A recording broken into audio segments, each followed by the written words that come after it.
Millionaire didn't know he had a child until he saw 7-year-old triplets crying at his one true love's grave. Let me know in the comments where you're watching from. It's always amazing to see. Now, onto the story. The crystal glass shattered against the marble fireplace, shards exploding across Thomas Blackwood's immaculate penthouse. He stood frozen, his hand still extended from the violent throw, breath coming in short bursts as he stared at the amber liquid dripping down the imported stonework. "Damn it all," he whispered, his voice breaking in the cavernous emptiness of his home. 52 stories above Manhattan, Thomas Blackwood had just become the most powerful tech entrepreneur in America. The acquisition papers for Nexus Technologies, his fiercest competitor for over a decade, lay signed and sealed on his desk. The victory had cost him 3 years of relentless work, countless sleepless nights, and strategies that bordered on ruthless. His net worth had officially crossed into the 11-figure range, and he had absolutely no one to share it with. Thomas ran his fingers through his dark hair, now threaded with silver at the temples. At 45, his face still carried the handsome features that had graced numerous business magazine covers. But tonight, deep shadows hollowed his eyes. He loosened his Italian silk tie and moved to the floor-to-ceiling windows that showcased the glittering empire of Manhattan below him. "Sir?" His housekeeper Maria appeared at the doorway, concern etched across her face. "I heard a crash." "Just an accident," Thomas replied without turning. "I'll clean it myself." "The roses are ready by the door," she said softly, understanding in her voice. After 15 years of service, she knew what day it was. White as always, his shoulders tensed visibly. "Thank you, Maria. You can take tomorrow off." When she left, Thomas moved to his bedroom and opened the hidden safe behind a painting of the New York harbor. Inside, nestled among important documents and rare treasures, sat a small velvet box covered in dust. He hadn't opened it in years, but the weight of it in his palm felt heavier than any business contract he'd ever signed. "It would have been 18 years today," he whispered to the empty room, his throat tight with emotion he refused to release. The engagement ring inside, platinum, with an emerald that matched her eyes, had never made it onto Sarah's finger. The proposal he'd planned remained unspoken, erased by her unexpected refusal. And then, 3 months later, permanently silenced by the accident that took her from him. Thomas changed quickly, exchanging his power suit for dark jeans and a cashmere sweater. He checked his reflection in the mirror, a successful man by every measurable standard, hollow behind the eyes in ways no financial statement could capture. Outside, the autumn air carried the first hint of winter. Thomas clutched the bouquet of white roses as he walked through increasingly quiet streets, his mind stubbornly cycling through acquisition details, market projections, expansion plans, anything to avoid thinking about where he was going and why. But as the wrought iron cemetery gates came into view, the memories he'd been suppressing crashed through his mental barriers. Sarah's laugh, the passionate arguments over coffee, the way she'd insisted they volunteer at homeless shelters despite his 80-hour work weeks. "We have to keep our souls intact while chasing success," she'd told him once, her green eyes serious. "Otherwise, what's the point of any of it, Thomas?" The cemetery was silent at dusk, dried leaves crunching beneath his expensive shoes as he navigated the familiar path, left at the ancient oak, past the stone angel, 3rd row from the marble bench. He'd walked it every year on this day since the accident. He rounded the final corner, the practiced control he maintained in boardrooms crumbling with each step. Then he stopped abruptly, nearly dropping the roses.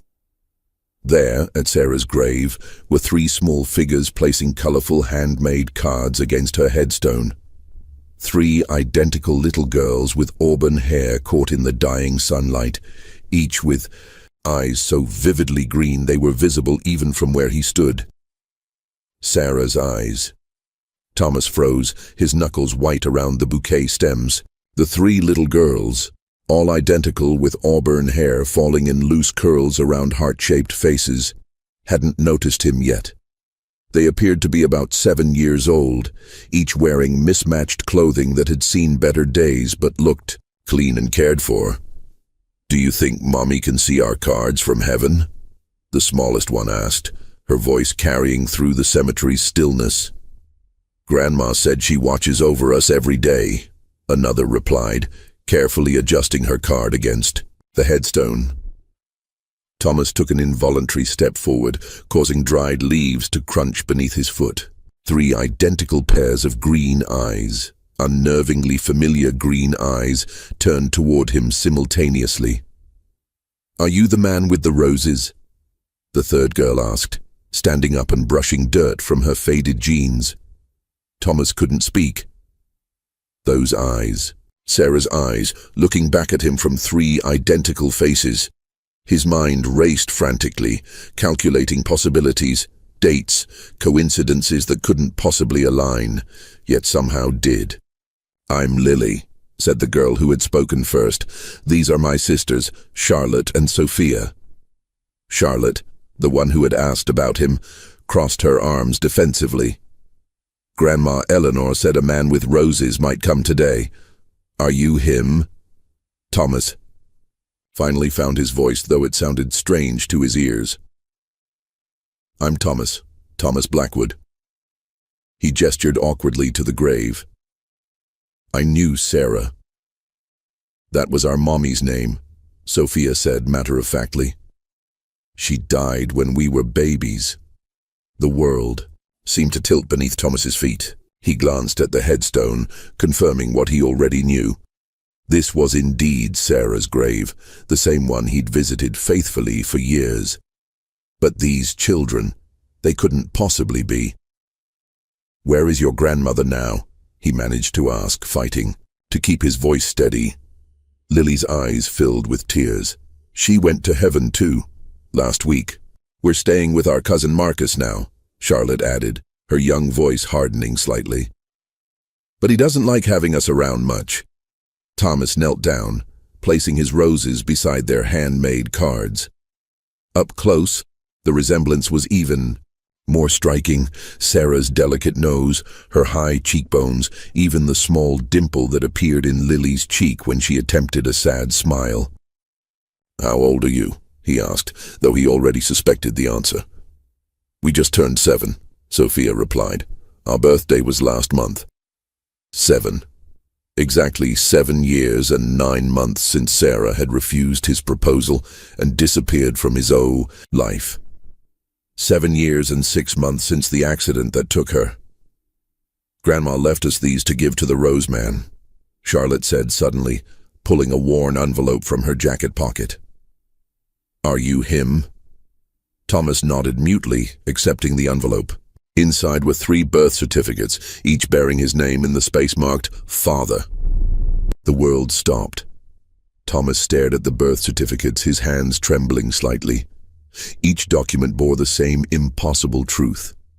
Lily, Charlotte, and Sophia Winters, born October 12th, 7 years ago. Mother, Sarah Winters. Father, Thomas Blackwood. "Did you know our mommy?" Lily asked, her green eyes, his mother's eyes, Sarah had always said, watching him intently. Thomas cleared his throat. "Yes, I knew her. We were very close once." "Grandma said you might not know about us," Charlotte said matter-of-factly. "She said Mommy wanted to tell you, but then the accident happened." Thomas's mind raced. Sarah had refused his proposal, disappeared from his life, and never told him she was pregnant with triplets, his daughters. The concept was so overwhelming he could barely process it. "There's a letter too," Sophia added, pointing to the envelope. Indeed, beneath the birth certificates lay a sealed letter in handwriting he recognized instantly. He slipped it into his pocket. Whatever Sarah had written, it wasn't for public consumption, especially not in front of these children. "These girls, his daughters, who's looking after you now?" he asked, forcing himself to focus on immediate concerns. "Cousin Marcus," Charlotte answered, her voice cooling.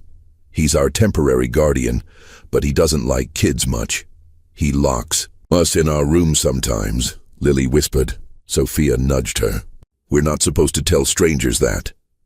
"But he's not a stranger," Lily protested. "He's the Rose Man Grandma told us about." Thomas felt a surge of protectiveness so fierce it startled him. "Where is Marcus now?" "In the car," Charlotte said, pointing toward the cemetery gates. "He said we had 5 minutes to say goodbye to Mommy." Thomas glanced over and saw a battered sedan waiting by the entrance. He made a split-second decision. "Would you like to get some hot chocolate?" "There's a cafe just outside the cemetery. I'd like to talk with you and your cousin." The girls exchanged glances, having one of those silent conversations that only siblings, especially identical ones, seemed capable of. "We're not supposed to go with strangers," Charlotte said cautiously. "I'm not exactly a stranger," Thomas replied gently. "According to those," he nodded at the birth certificates, "I'm your father." The word felt foreign on his tongue. Father. He had never imagined himself in that role, not since Sarah had rejected his proposal and disappeared. "That's what Grandma said," Sophia confirmed. "She said our real daddy didn't abandon us. He just didn't know about us." Thomas swallowed hard. "She was right, I didn't know. But I do now." "Will you take us away from Cousin Marcus?" Lily asked suddenly, hope brightening her face. The question caught Thomas off guard. His entire life had been transformed in the span of minutes. He had no idea how to care for one child, let alone 3. His penthouse wasn't child-friendly, his career demanded endless hours, and he had exactly 0 experience with parenthood. Yet, looking at their faces, Sarah's delicate features blended with hints of his own, he found himself nodding. "If that's what you want," he said slowly, "I'll do everything in my power to make it happen." Charlotte, clearly the most skeptical of the 3, studied him carefully. "Grandma said you were rich and important, are you?" Despite everything, Thomas felt a small smile form. "Some people think so." "Rich enough to have a swimming pool?" Sophia asked, eyes widening. "We could probably arrange that," he replied, reaching out his hand. "Shall we go meet your cousin?" 3 small hands reached for his, and Thomas Blackwood, tech mogul, ruthless businessman, and apparently father, felt the emptiness in his chest begin to fill with something he hadn't expected. Hope. The cafe, across from the cemetery, was nearly empty, its warm lights a stark contrast to the gathering dusk outside. Thomas sat across from Marcus Wells, a thin man in his 30s with shifty eyes and a perpetual scowl. The triplets occupied a nearby table, sipping hot chocolates topped with whipped cream, occasionally stealing glances at the tense adult conversation. "So you're claiming to be their father now?" Marcus sneered, tapping nervous fingers against his coffee mug. Convenient timing, with Eleanor barely cold in her grave. Thomas kept his voice level, though anger simmered beneath. "I didn't know. They existed until today. I have questions of my own." "Like why Sarah never told you?" Marcus leaned back. "Maybe because she knew what kind of man you really were. Too busy building empires to change diapers." The accusation stung because it carried a grain of truth. Thomas had been consumed by his ambitions when he and Sarah were together. It was partly why she'd rejected his proposal. She'd claimed he wasn't ready for the life she wanted. "What happened to Sarah?" Thomas asked, changing tack. "The girls mentioned an accident, but I only received a brief notification from a lawyer." Marcus shrugged. "Car crash. Happened when the girls were 6 months old. Eleanor raised them after that." "And now, Eleanor's gone too." Thomas glanced at the girls. Sophia was showing her sisters something on a napkin, her animated gestures reminding him painfully of Sarah. "Look," Marcus sighed, dropping his hostile demeanor slightly. I'm not cut out for this guardian stuff. The girls need stability I can't provide. Eleanor's house is being sold to cover her medical debts. If you want to step up now, I won't fight it. The sudden capitulation raised Thomas's suspicions. Just like that, you'd hand them over to someone they just met. You're listed on the birth certificates. Marcus shrugged. Besides, I've got my own problems. Eleanor's neighbor, Mrs. Hudson, has been helping with the girls. Talk to her. She knows more about Sarah's history with you than I do. Thomas observed the man carefully. Where are they staying tonight? My place. It's small, but I want to meet this Mrs. Hudson, Thomas interrupted. Tomorrow. Before Marcus could respond, Lily approached their table, her expression troubled. Sophia doesn't feel good, she whispered. Thomas turned to see Sophia, hunched, over slightly, her face pale. When she shifted in her chair, he noticed her wince. What's wrong? Thomas asked gently. Nothing, Marcus answered quickly. She falls a lot. Clumsy kid. Thomas crouched beside Sophia's chair. May I? He asked, gesturing to her arm. After a hesitant nod, he carefully pushed up her sleeve, revealing angry purple bruises in various stages of healing. She fell down the stairs, Marcus explained too loudly. Kids, you know. But Thomas recognized the distinctive finger-shaped marks. His eyes met Sophia's, and the fear he saw there ignited something primal within him. Girls, he said calmly, would you like to see where I live? I have a great view of the city. Charlotte, ever cautious, frowned. Now? But Cousin Marcus has agreed to let you stay with me tonight, Thomas finished, giving Marcus a look that left no room for argument. Haven't you, Marcus? The younger man's eyes darted between Thomas and the exit. I don't think I've already texted my lawyer, Thomas lied smoothly.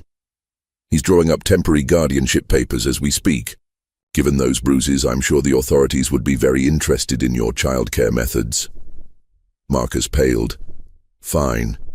Take them. But this isn't over, Blackwood. As they left the cafe, Sophia slipped her small hand into Thomas's. Are we really going to your house? She asked quietly. Thomas squeezed her hand gently. Yes, and I promise no one will hurt you there. For the first time in 18 years, Thomas Blackwood had something more important than his empire to protect. Temporary guardianship isn't as straightforward as you seem to think, Thomas. Richard Monahan, Thomas's attorney of 15 years, paced the penthouse living room, legal documents scattered across the coffee table. You can't just decide you're their guardian because you found out you're biologically related. Thomas stood by the windows, watching the triplets explore the penthouse with wide-eyed wonder. They'd spent the night in his guest room, all three, insisting on sharing despite the king-sized bed having ample space. This morning, they'd emerged cautiously, still uncertain of their place in this strange new world. They're my daughters, Richard. Their only other guardian is abusing them. Alleged abuse, Richard corrected, ever the lawyer. And while biological connection helps, the courts will question why a never-married bachelor with no parenting experience should suddenly receive custody over a blood relative. A blood relative who's leaving finger-shaped bruises on a 7-year-old, Thomas countered, his voice hardening. Richard sighed. I understand your anger. But we need to be strategic. The court will appoint a guardian ad litem to represent the girl's interests, and that person will scrutinize you thoroughly. I have nothing to hide. You have a reputation as a ruthless businessman who works 18-hour days. They'll question your motives, suggest you're having a midlife crisis or acting from guilt. Thomas watched as Lily discovered his grand piano, tentatively pressing a key and smiling at the sound. Then we prove them wrong. We'll need character, witnesses, proof you can provide stability and evidence against Marcus. I've arranged a meeting with Eleanor's neighbor, Mrs. Hudson, this afternoon. Thomas nodded. The girls should come too. They trust her. A gentle tug on his sleeve interrupted them. Charlotte stood there, her serious expression nearly comical on her small face. "Mr. Thomas," she began formally, "are we really going to live here now?" Thomas crouched to her level. "Would you like to?" She considered this carefully. "There's no yard. Where would we play?" "There's a park nearby," he offered. "What about school?" she continued, practical even at 7. "Our old school is too far away. There are excellent schools nearby. We'll find the right one for all of you." Charlotte studied him with Sarah's analytical gaze. "Grandma said you didn't know about us because Mommy wanted you to follow your dreams. Are we ruining your dreams now?" The question hit Thomas like a physical blow. Here was the crux of what Sarah had feared, that a family would derail his ambitions. Looking at Charlotte's solemn face, he realized how wrong Sarah had been. "No," he said firmly. "You're not ruining anything. Sometimes dreams change when we learn what's truly important." She nodded, apparently satisfied, and rejoined her sisters at the piano. Thomas turned back to Richard, who was watching the exchange, with raised eyebrows. "Well," the lawyer said, "if you can convince the guardian ad litem as effectively as you just convinced her, we might have a chance." Later that afternoon, in Mrs. Hudson's modest apartment, Thomas learned the truth about Sarah's final months. The elderly woman had kept Eleanor's journal and shared its painful revelations, how Sarah had discovered her pregnancy after refusing Thomas's proposal, how she'd believed he would abandon his company to support her out of obligation, and how she'd planned to tell him once the business was established. "She was going to contact you after their first birthday," Mrs. Hudson explained. "The accident happened 2 weeks before she planned to call you."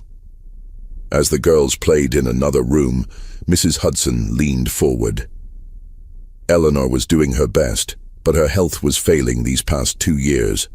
She was worried about what would happen to them. "That's why she told them about me," Thomas realized. Mrs. Hudson nodded. "She hoped you'd grown into the man Sarah always believed you could be." Looking toward the room where his daughters played, Thomas whispered, "I hope I have too." "You've lost your mind, Thomas." Patricia Winters, BlackTech's CFO and Thomas's right hand for the past decade, paced his office, her heels clicking aggressively on the hardwood floor. "3 children, overnight. The board is already nervous about your commitment to the IPO." Thomas continued reviewing the custody documents his lawyer had sent over. "The board's concerns aren't my priority right now." Patricia stopped abruptly. "Not your priority? We're 6 months from going public. This acquisition doubled our valuation. Investors are watching your every move." "The girls are Sarah's daughters," Thomas said quietly, finally looking up. "And mine." Patricia's expression softened marginally. She'd known about Sarah, about the proposal, about the grief that had driven Thomas to build BlackTech into what it was today. "I understand this is personal," she said, her tone gentler, "but maybe timing is something to consider. Postpone the custody battle until after the IPO. Once we've gone public, I'll have even less time." Thomas cut in. "And they need me now." A knock at the door interrupted them. Thomas's assistant poked her head in. "Sir, they're here." Before Thomas could respond, 3 identical auburn-haired girls streamed into his office, followed by a flustered Mrs. Hudson. "I'm so sorry," the elderly woman apologized. "The school called. Someone forgot to update their emergency contact information, and they had an early dismissal day." "Daddy!" Lily launched herself at Thomas, wrapping small arms around his waist. The term, which they'd started using tentatively that morning, still startled him, but warmth spread through his chest at the sound of it. Patricia's eyebrows shot up at the display. "You must be Patricia," Charlotte said, ever observant. "Daddy has your picture on his organization chart." "You're very pretty." Patricia blinked, clearly caught off guard by the child's directness. "Thank you. And you are?" "I'm Charlotte," That's Lily hugging Daddy, and that's Sophia looking at your fish tank. Indeed, Sophia was pressed against the glass of the aquarium that dominated one wall of Thomas's office, completely absorbed in watching the tropical fish dart between coral formations. "Do you feed them every day?" she asked, without turning around. "My friend Jason had a goldfish, but it died because he forgot to feed it." Thomas saw the exact moment Patricia's expression shifted from professional concern to genuine discomfort with the sudden intrusion of childhood into this corporate space. "Mr. Blackwood has an investor meeting in 20 minutes, she said pointedly. Thomas checked his watch and frowned. The Matsuda Group. Their investment was crucial for the Asian market expansion. "I can take them home," Mrs. Hudson offered, though the fatigue in her eyes was evident. "No, you've done enough today," Thomas said. Then, making a split-second decision, "They'll stay here." Patricia's eyes widened. "Thomas, the Matsuda Group will understand a family emergency," he finished firmly. To his assistant, he added, "Jenny, please set the girls up in the conference room with some drawing supplies, and reschedule Matsuda for tomorrow." Patricia looked as though she might argue further, but instead pressed her lips into a thin line and nodded stiffly. "I'll inform the board of this development." After she left, Mrs. Hudson touched Thomas's arm gently. "That woman doesn't approve of your priorities shifting." Thomas watched through the glass wall as Jenny led the excited triplets toward the conference room, their identical green eyes wide as they passed curious employees. "My priorities needed shifting," he said simply. "I just didn't know it until now." When his phone rang minutes later with the school's principal requesting a parent-teacher conference that afternoon, the very time the Matsuda meeting had been scheduled, Thomas felt no hesitation in agreeing to attend. Some empire building would simply have to wait. The bronze elevator doors to Thomas's penthouse slid open to reveal Marcus Wells leaning against the wall, his posture casual, but his eyes calculating. Thomas stiffened immediately, positioning himself slightly in front of the girls, who had frozen upon seeing their cousin. "Fancy setup you've got here, Blackwood," Marcus drawled, pushing himself upright. "Doorman let me up. Said I was family." "What do you want, Marcus?" Thomas kept his voice level, aware of the girls pressing closer behind him. Marcus's gaze drifted around the expansive entryway, taking in the obvious signs of wealth. "Just checking on my little cousins, making sure they're being properly cared for." "We're fine," Charlotte said firmly, though Thomas felt her hand clutch the back of his jacket. Marcus's smile didn't reach his eyes. "Glad to hear it." He took a step closer to Thomas. "I've been doing some research on you, Mr. Blackwood. Tech billionaire, about to take your company public. Very impressive. Thank you for your concern about the girls. They're doing well." "I'm sure they are." Marcus lowered his voice. "Must be nice, living in a place like this. What would it cost to buy a place nearby? 5 million? 10? The implication couldn't have been clearer. Thomas kept his expression neutral. "If you're interested in real estate, I can recommend a broker." Marcus chuckled. "Let's not waste time. I'm their legal guardian. You want custody? I'm sure we can come to an arrangement that benefits everyone." "You want money," Thomas stated flatly. "Consider it compensation for my emotional distress. I've grown attached to the girls." Thomas felt Sophia trembling against his side. "Girls," he said without taking his eyes off Marcus. "Go to your room. Please, I need to speak with your cousin privately." "But," Lily began. "Now," Thomas said firmly. Once the reluctant girls had disappeared down the hallway, Thomas's demeanor changed instantly. "Let me be perfectly clear. You will not extort me, you will not threaten those children, and you will certainly not be taking them anywhere." Marcus's smirk faltered.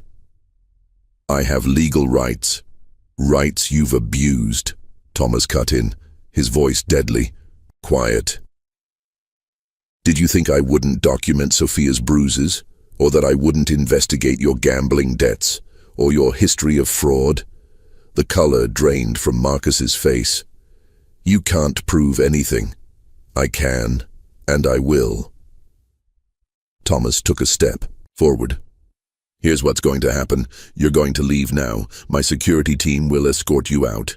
If you attempt to contact the girls again without going through my attorneys, I will ensure that every skeleton in your closet becomes public knowledge. Marcus's expression hardened. This isn't over, Blackwood. Those girls are my leverage. Those girls, Thomas replied, are my daughters, and you've made a grave miscalculation if you think I won't use every resource at my disposal to protect them. After Marcus was escorted out, Thomas leaned against the closed door, adrenaline still coursing through him. He found the girls huddled together in their bedroom, 3 pairs of identical green eyes wide with apprehension. Is he gone? Lily asked in a small voice. Thomas nodded, sitting on the edge of their bed. Yes, and he won't be taking you anywhere. He's scary when he's angry, Sophia whispered. That's when he hurts people.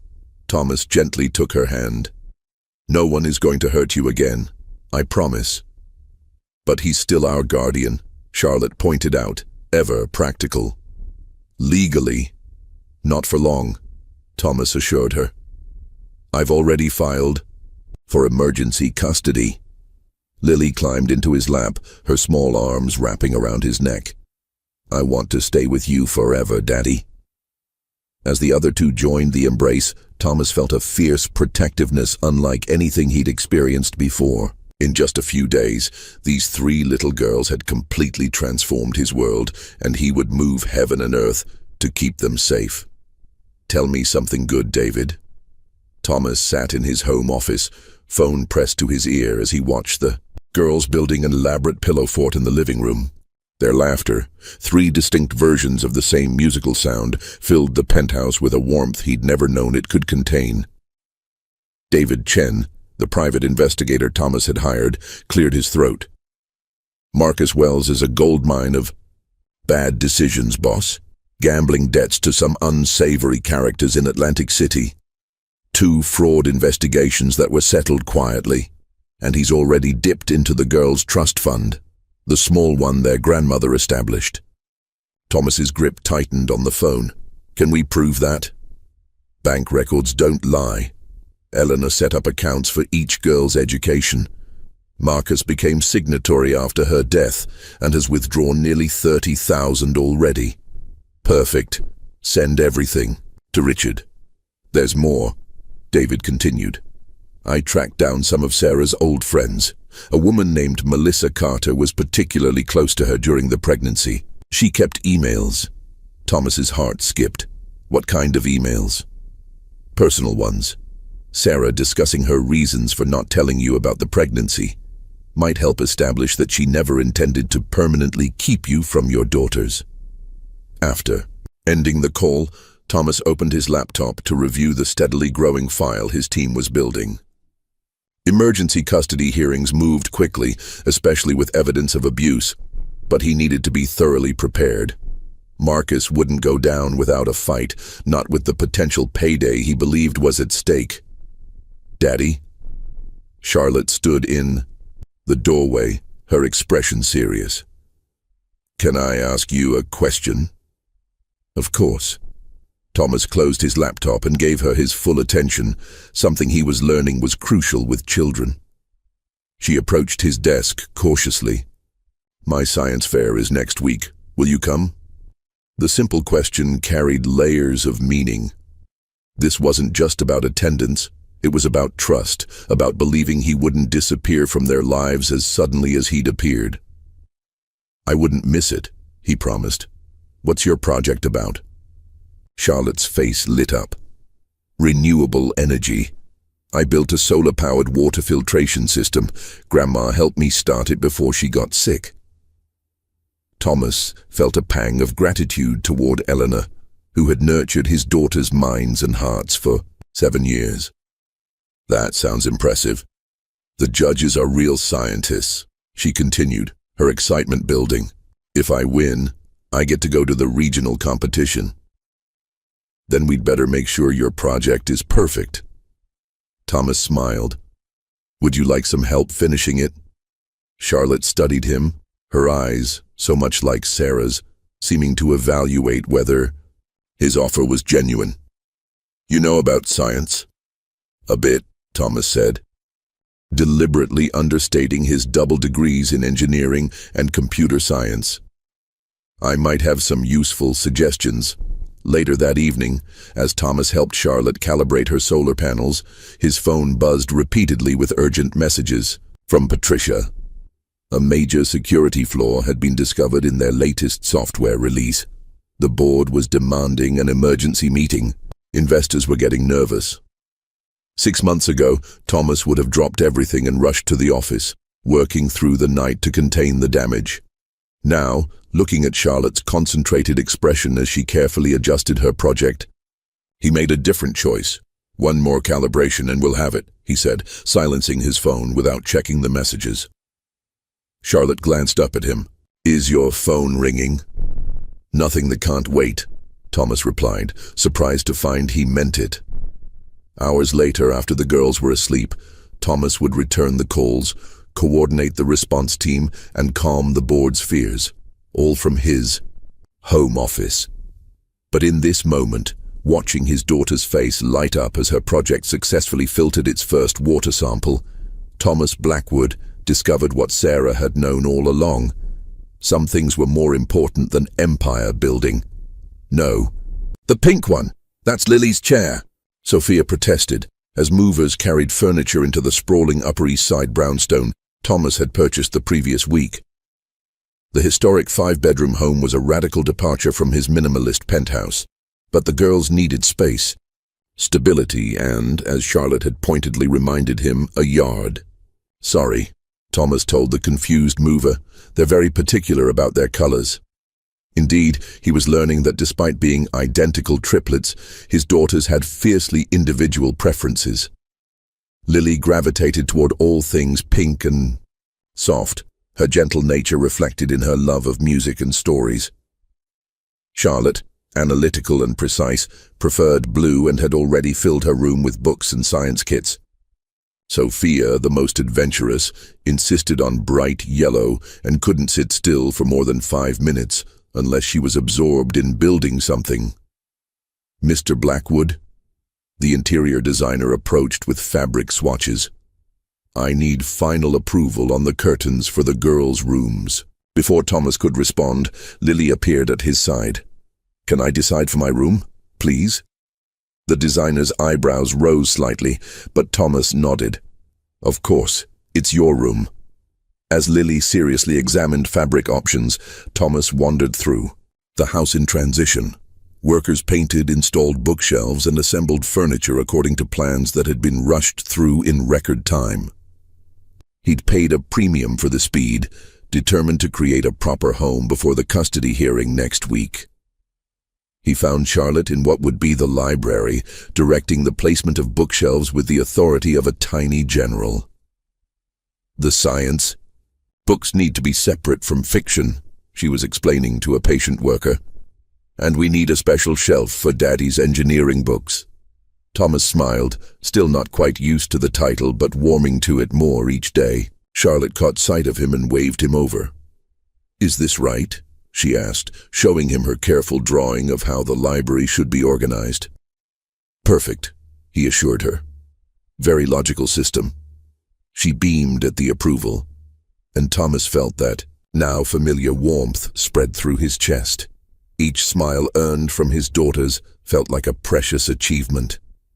Daddy, Sophia's voice echoed from the backyard. Come see.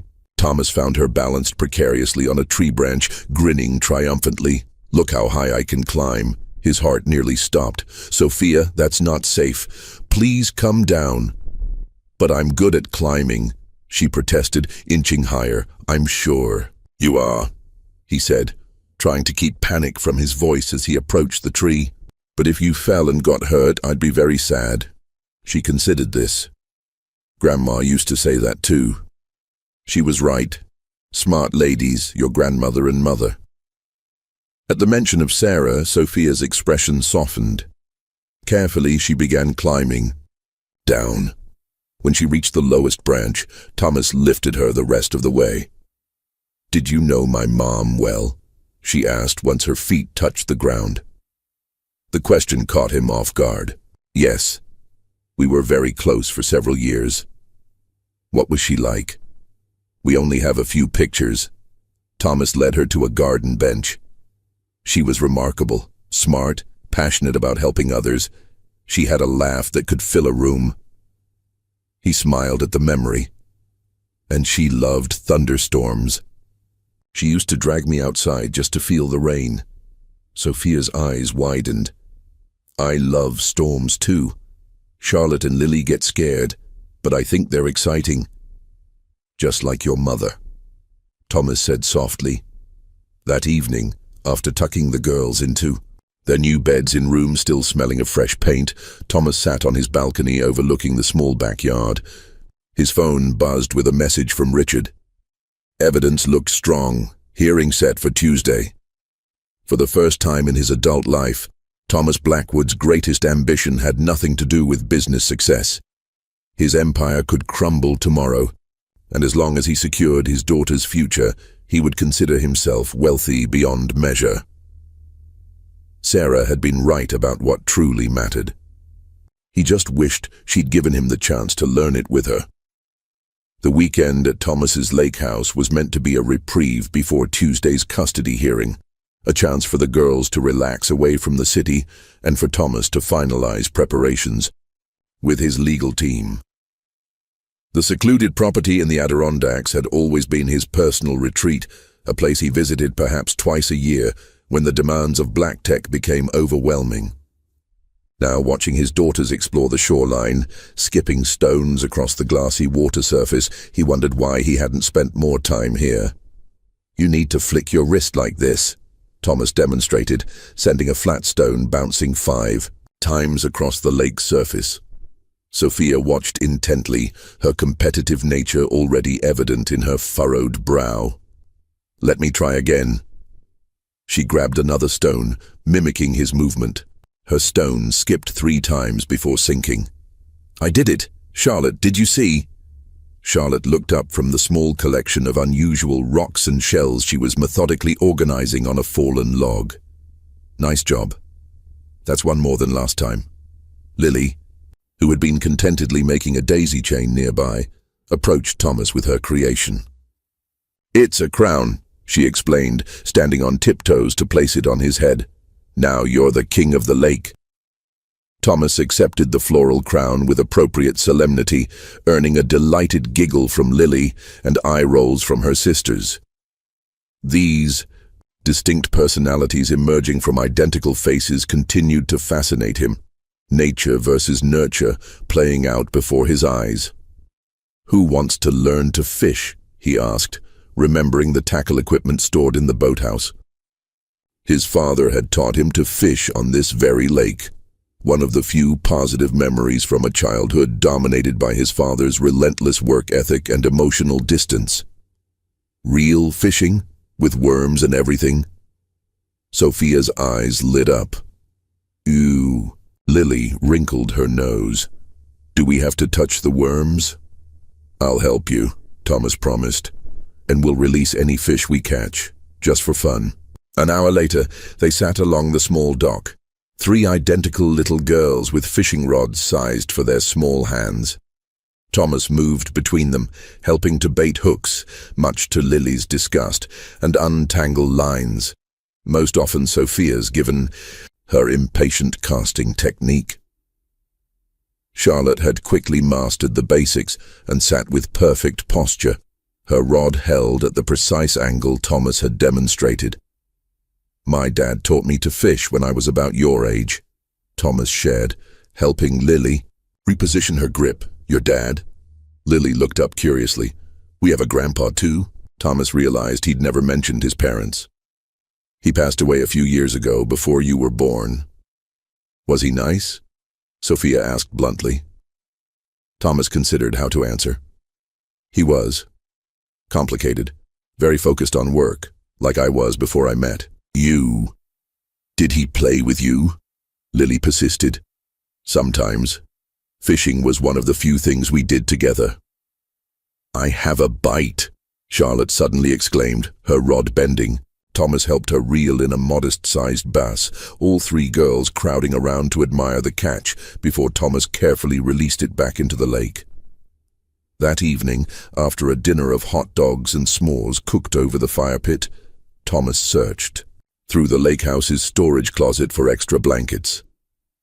The spring nights were still cool, and Lily had complained of being cold. In the back of the closet, behind winter gear and old life jackets, he found a cardboard box labeled simply, "Dad." He'd packed it away after his father's funeral, unable to face the contents in his grief. Now, driven by a new perspective on fatherhood, Thomas carried the box to the living room and opened it while the girls slept upstairs.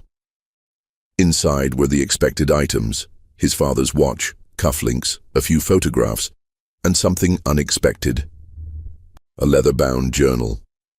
Thomas had never known his father to keep one. Opening it carefully, he found entries spanning the last 5 years of his father's life. The very first entry caught his eye. "Thomas took the company public today. Should have been there, but the deal in Singapore couldn't wait. Biggest regret of my career. Missing my son's moment." Thomas stared at the words, a knot forming in his throat. He'd always assumed his father had prioritized the Singapore deal over his IPO launch. He'd never mentioned disappointment or regret. He turned pages, finding more entries. "Thomas was featured in Business Weekly today. Built something far beyond what I could have imagined. Wish I'd told him I was proud instead of suggesting improvements to his European strategy. Christmas alone again. Thomas invited me to New York, but after our argument about the board position, didn't feel welcome. Pride is a destructive force. Mine has cost me a relationship with my only child." The final entry, dated just weeks before his father's fatal heart attack, hit hardest. "Realized today I sacrificed everything for success. That means nothing without family to share it with. Thomas is making the same mistakes. Pray he finds what matters before it's too late, as I never did." Thomas closed the journal, emotions churning. His father had recognized the same empty success that Thomas himself had felt before finding the girls. And Sarah, she'd feared Thomas would follow the same path as his father, choosing ambition over family. The parallels were painful, but illuminating. Small sound from the doorway startled him. Sophia stood there in pajamas printed with rocket ships, her hair tousled from sleep. "I had a bad dream," she explained. "Thunder was chasing me." Thomas set aside the journal and opened his arms. Sophia climbed into his lap, small and vulnerable in a way she rarely allowed herself to be during waking hours. "You know," Thomas said, softly, "your mother loved thunderstorms. She used to say they were just the sky putting on a show for us." "Really?" Sophia looked doubtful. "Really. She used to sing during storms to show she wasn't afraid." "What did she sing?" Thomas smiled at. "The memory. Something she made up. Let's see if I remember. Thunder boom and lightning flash, rain dance down and waters splash, nature's music fills the air, magical sounds are everywhere." He hummed the simple tune Sarah had created, feeling Sophia relax against him. By the time he finished, her breathing had deepened into sleep. Looking down at her, this perfect blend of himself and Sarah, Thomas made a silent promise not to repeat his father's mistakes. Unlike his father, he had been given a second chance to get his priorities right. And unlike Sarah had feared, he was ready to embrace it with his whole heart. The morning of the custody hearing dawned clear and crisp.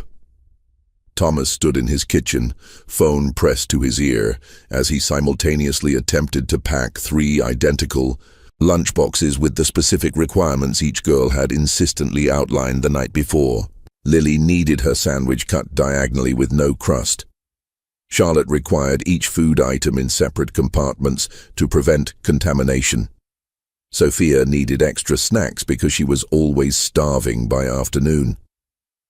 Yes, Richard, we're still on track for 10 o'clock.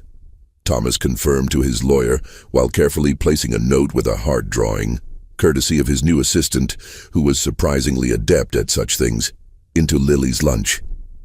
The girls will be at school and Mrs. Hudson will pick them up afterward. I don't want them at the courthouse if Marcus decides to make a scene. Richard's voice came through the speaker. Good plan. I've sent a courier with the final affidavits for your signature. The evidence against Marcus is substantial, but be prepared. His lawyer will attack your suitability as a parent, focusing on your work schedule and lack of experience. I've adjusted my schedule permanently, Thomas replied, zipping up the final lunchbox. And I've learned more about parenting in these 2 weeks than I thought possible. It's not me you need to convince, Richard reminded him. Just be genuine with the judge. The girl's court-appointed guardian seems impressed with the changes you've made. After ending the call, Thomas found the girls in varying states of readiness for school. Charlotte was fully dressed, backpack organized, waiting by the door. Sophia was dressed but distracted, attempting to convince the housekeeper she needed to bring her new frog habitat to school for science class. Lily was still upstairs, reportedly having a fashion emergency that required Thomas's immediate attention. By the time he'd helped Lily select the right pink sweater, apparently there were subtle but critically important differences between the 3 pink sweaters she owned, convinced Sophia that the frog would be happier at home, and gotten everyone into the waiting car. Thomas was already mentally revising his corporate schedule. The board meeting would need to be pushed back, and the call with Tokyo would have to happen after the girls' bedtime. Good luck today, Daddy, Charlotte said as they pulled up to the school, her serious expression so adult-like it nearly broke his heart. Yeah, make sure we don't have to go back to Cousin Marcus, Sophia added with characteristic bluntness. Lily simply hugged him tight, whispering, I know you'll win because you're the best daddy ever. Their faith in him, still so new, yet already so complete, filled Thomas with determination. He wouldn't let them down. Mr. Blackwood, his driver interrupted gently. Ms. Winters called. She said it's urgent you come to the office before the hearing. Something about the Matsuda deal falling through. Thomas frowned. The Matsuda group had seemed fully committed at their rescheduled meeting last week. Their investment was crucial for Black Tech's expansion into Asian markets, which in turn was essential for maintaining the company's valuation before the IPO. Fine, he sighed.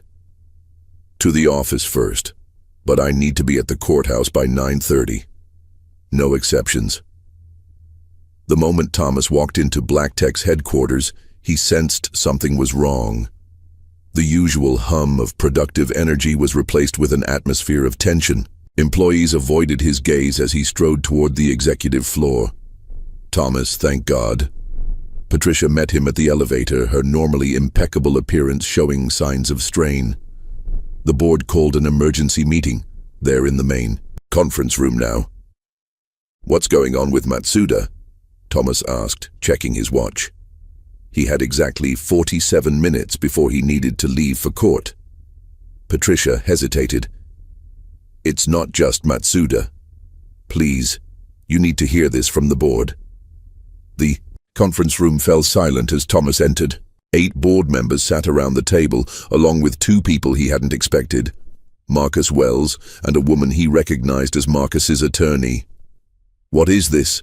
Thomas demanded, automatically reaching for his phone to call security. Please sit down, Thomas, Harold Winters, the board chairman and Patricia's father, said gravely. We need to discuss some concerns that have been brought to our attention. Thomas remained standing. I have a court appearance in 40 minutes. Whatever this is, it needs to wait. That's precisely what we need to discuss, Harold continued. This custody battle is affecting company stability. The Matsuda Group has expressed reservations about investing in a company whose CEO is distracted. Distracted, Thomas repeated flatly. By my children. Marcus smirked slightly and Thomas, suddenly understood. This was the leverage Marcus had threatened. Not just a custody fight, but an attempt to force Thomas to choose between his daughters and his company. "Your newfound paternal interests are admirable," Harold said carefully. "But the timing, with our IPO approaching, my paternal interests aren't up for board discussion," Thomas interrupted coldly. "Now, if you'll excuse me, we're calling for a vote of no confidence," Patricia said abruptly. "As CFO, I've presented evidence that your recent decisions have endangered our fiscal stability and investor confidence." The betrayal hit Thomas like a physical blow. Patricia had been more than his CFO. She'd been his most trusted ally for a decade. Now she stood beside Marcus, her expression resolute. "You've missed critical meetings, postponed strategic decisions, and reprioritized the company's direction without proper consultation," she continued. "The board has the right to determine if your personal situation is compromising your judgment." Thomas looked around the table, noting which board members avoided his gaze and which met it directly. Harold produced a document. "We're prepared to offer very generous separation terms," he said. "You would remain as chairman, with all the financial benefits but none of the day-to-day responsibilities that might interfere with your new family obligations." "And if I refuse?" Thomas asked, though he already knew the answer. "Then we vote," Harold replied simply. "And based on preliminary discussions, I believe you would lose your position entirely." Thomas checked his watch again. 35 minutes until he needed to be in court. His phone buzzed. Richard, likely wondering where he was. In that moment, with perfect clarity, Thomas Blackwood knew exactly what his father had meant in his journal. He knew why Sarah had feared his ambition would override everything else. And he knew without question what mattered most. "You know what, go ahead and vote," he said calmly. "But first, I'd like to know how Mr. Wells gained access to confidential company information." He turned to Marcus. "And why you're so desperate to stop me from gaining custody that you'd resort to corporate sabotage." Marcus shrugged, but his confidence seemed to waver slightly under Thomas's steady gaze. "Just looking out for Black Tech's best interests, and the girls, of course." "Of course," Thomas echoed sarcastically. "Well, I need to leave for court now. But Patricia," he turned to his CFO, "you might want to explain to the board why the company's bank alerted me this morning about unusual wire transfers to offshore accounts. Accounts I believe are linked to Mr. Wells here." Patricia paled visibly. "I don't know what you're talking about, don't you? Because my security team has been tracking every communication between you two since Marcus first appeared at my penthouse." Thomas headed for the door. "The authorities have been notified. I suggest you all remain here until they arrive." As Thomas walked out, Harold called after him. "This company is your legacy, Thomas. Are you really willing to throw it all away?" Thomas didn't hesitate. "They're my legacy," he said simply. "The company is just a company."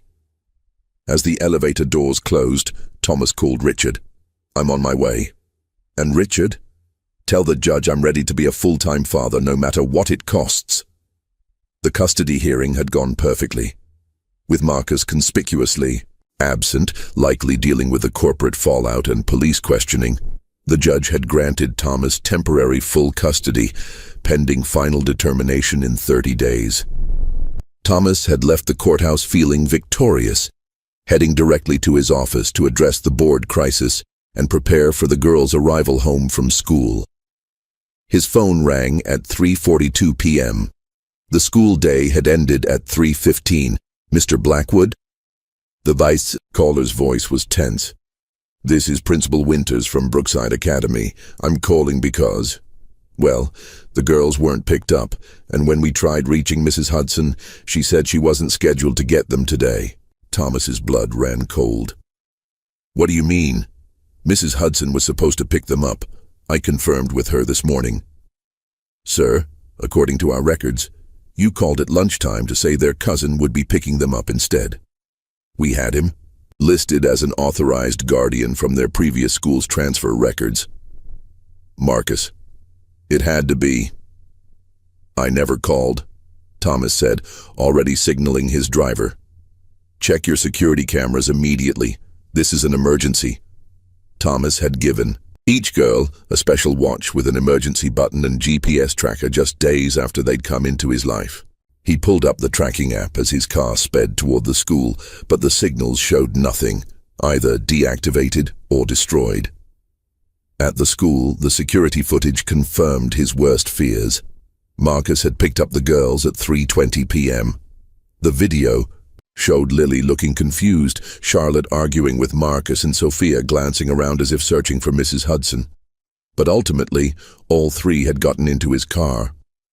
He falsified authorization documents, the flustered principal explained, showing Thomas the forged form with his signature.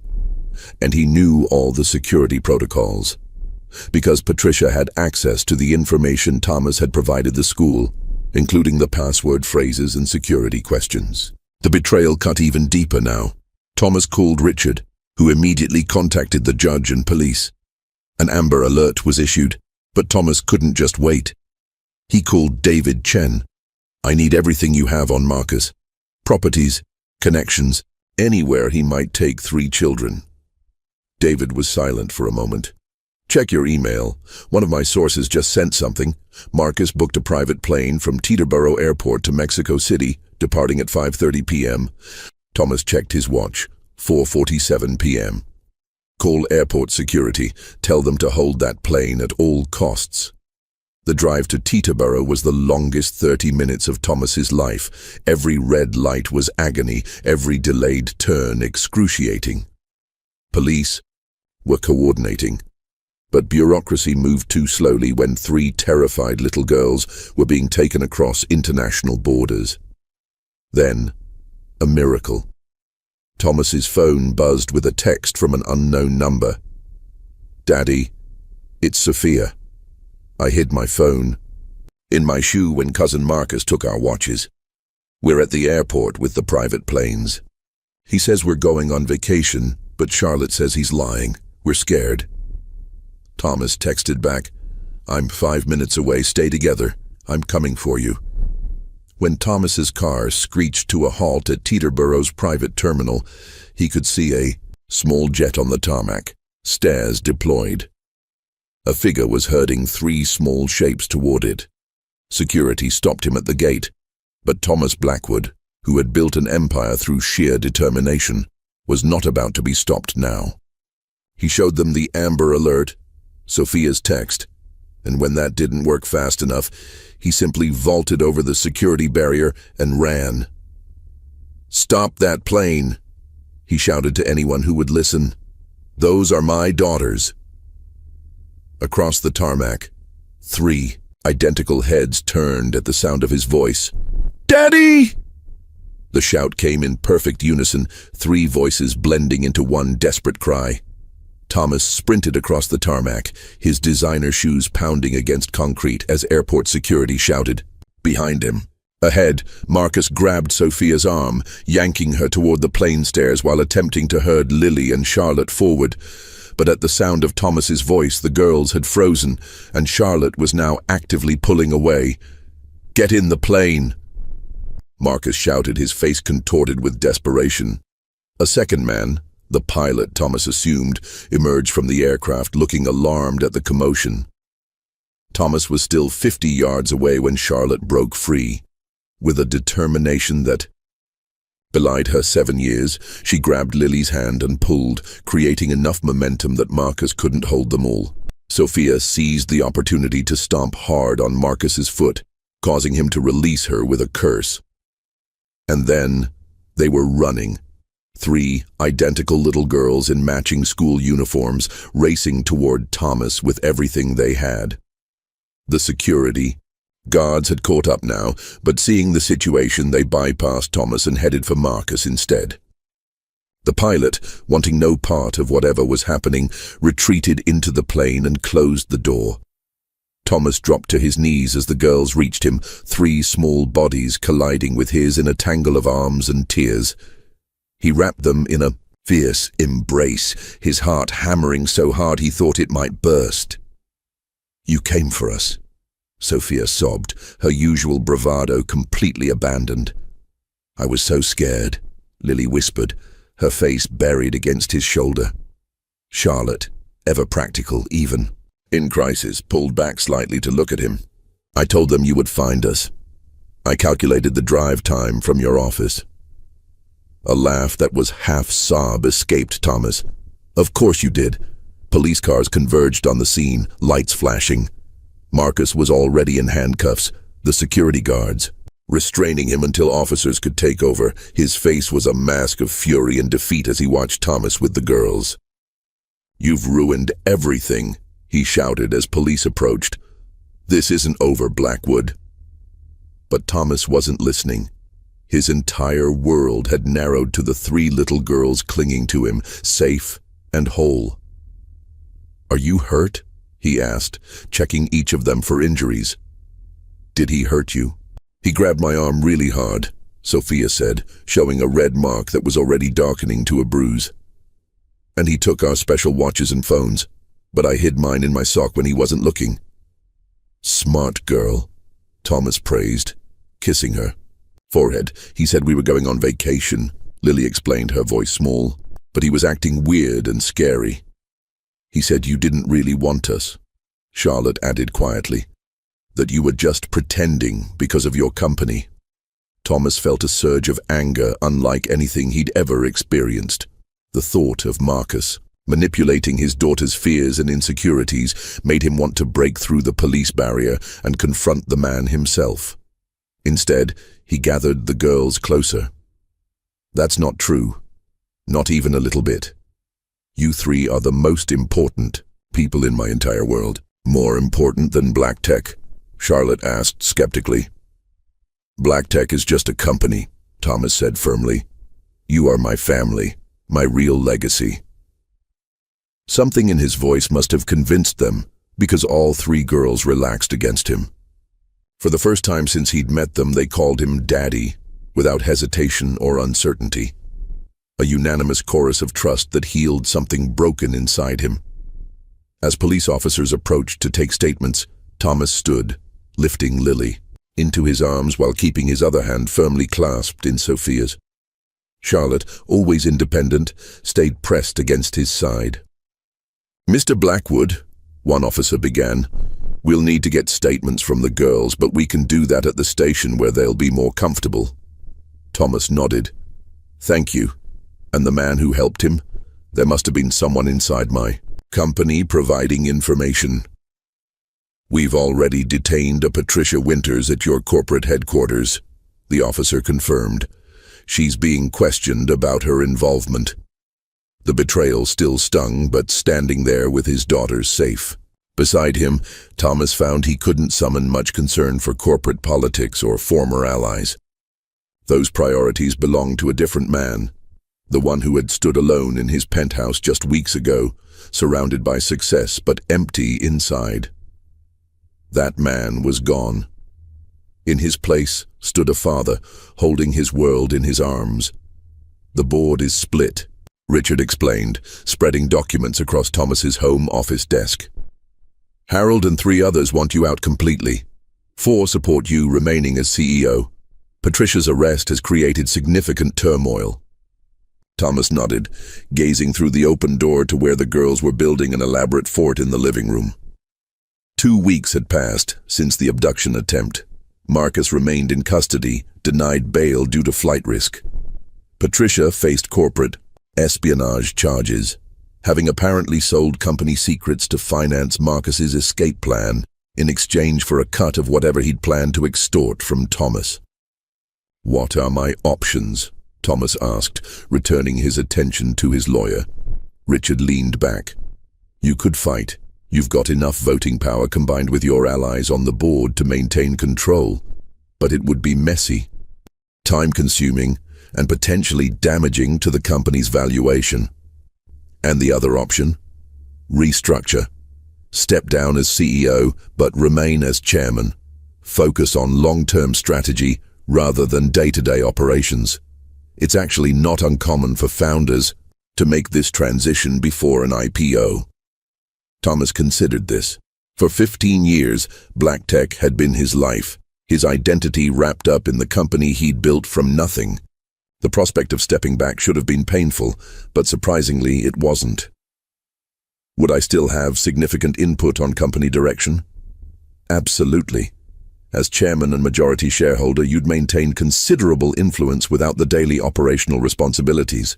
A crash from the living room followed by Sophia's "It wasn't me," and Lily's giggling interrupted them. Thomas smiled. Draw up the restructuring papers, he decided. I'll present the plan to the board myself. The following Monday, Thomas stood before Black Tech's board. Gone was the ruthless CEO who would sacrifice anything for corporate success. In his place stood a man who had discovered something far more valuable than stock options or market position. For 15 years, I've defined success by this company's growth, Thomas began. I believed building an empire was my purpose, my legacy. I was wrong.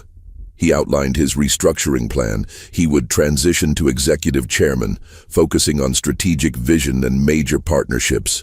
The COO, James Chen, would be promoted to CEO, handling daily operations and reporting to the board. The transition would be completed before the IPO, providing stability for investors.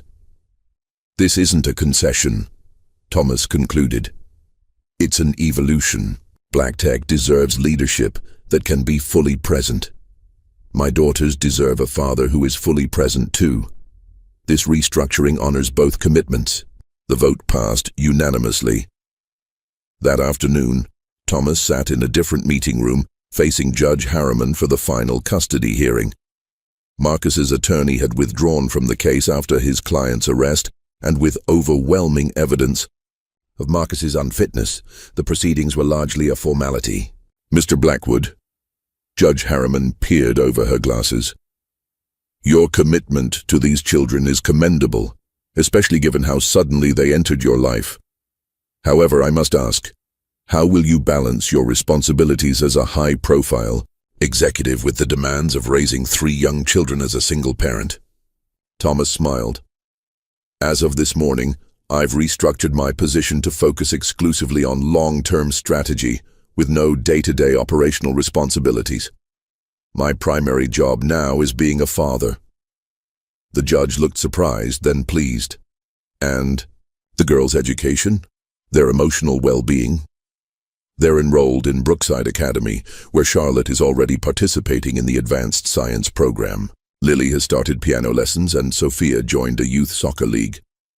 They also see Dr. Morgan, a child psychologist, once a week to help process all the changes in their lives.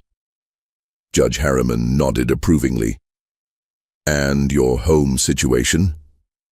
We've moved from my penthouse to a brownstone with a yard closer to their school. I've hired a full-time housekeeper who's experienced with children, but I handle morning routines and bedtimes myself. My schedule is arranged, so I'm home for dinner every night. After a few more questions, the judge smiled warmly. Mr. Blackwood, it's rare to see someone reorganize their entire life so thoroughly for the benefit of children they didn't know existed just months ago. I'm granting you full legal and physical custody of Lily, Charlotte, and Sophia Blackwood. Thomas blinked. At the surname change, the judge noticed his surprise. The petition for name change was included in your lawyer's filings. Did you not want— No, Thomas said quickly. I just didn't expect it to happen so quickly. Judge Harriman's eyes softened. Sometimes families come together in unexpected ways, Mr. Blackwood. But when they do, it's important to make it official for everyone's sense of belonging. As Thomas left the courthouse, legal documents in hand, 3 identical Blackwood girls waited with Mrs. Hudson on the steps.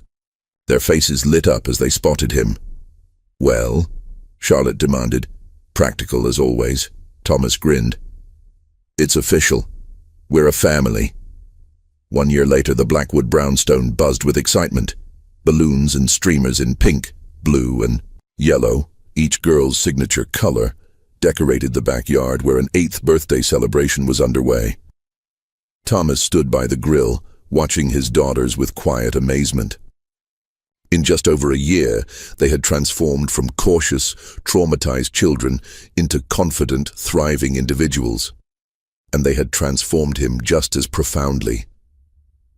Lily sat at the new outdoor piano pavilion Thomas had built for her, entertaining several elderly neighbors with a piece she'd composed herself. Her gentle nature had blossomed into artistic talent that surprised everyone but Thomas, who recognized Sarah's creativity in every note. Nearby, Charlotte explained her science fair project, which had won regional championships, to Thomas's former COO, now BlackTech CEO. Her analytical mind had only sharpened with encouragement and resources, earning her a special mentorship with a leading female scientist through the Sarah Winters Foundation. The foundation had been Thomas's way of honoring Sarah's memory, providing support to single parents and educational opportunities for their children. What began as a personal project had grown into one of the country's most impactful family support organizations. Sophia, ever in motion, led a chaotic game of tag through the yard, her competitive spirit and natural athleticism making her a fearless leader among her peers. Her soccer team had made it to the city championships, with Thomas attending every game, cheering just as loudly for losses as for wins.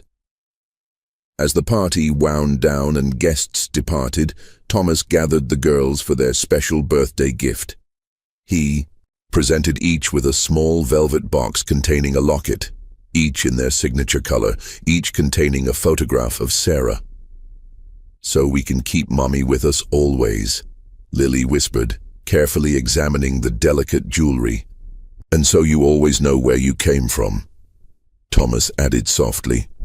Later that evening, the 4 Blackwoods sat in the library, looking through photo albums Mrs. Hudson had preserved from Eleanor's home.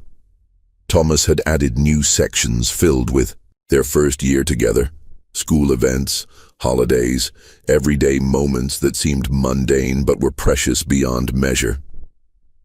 "Daddy?" Sophia asked, curled against his side. "Are you sad you don't run BlackTech anymore?" Thomas smiled, looking at the 3 faces that had given his life true purpose. "Not even a little bit." "Good." Charlotte nodded approvingly. "Because you're much better at being a dad than being a CEO." "Is that so?" Thomas laughed. "Definitely," Lily agreed, her head resting on his shoulder. "Grandma was right." "About what?" "She told us the man with roses would have a heart big enough for all 3 of us. And she was right." In that moment, Thomas Blackwood, once defined by the empire he'd built, knew with absolute certainty that his real legacy was the love in this room. 3 unexpected daughters had filled the emptiness in his heart, creating a family he never knew he wanted, but now couldn't imagine living without. Sarah had been right all along about what truly mattered. He just wished she could see what beautiful lives they'd created together.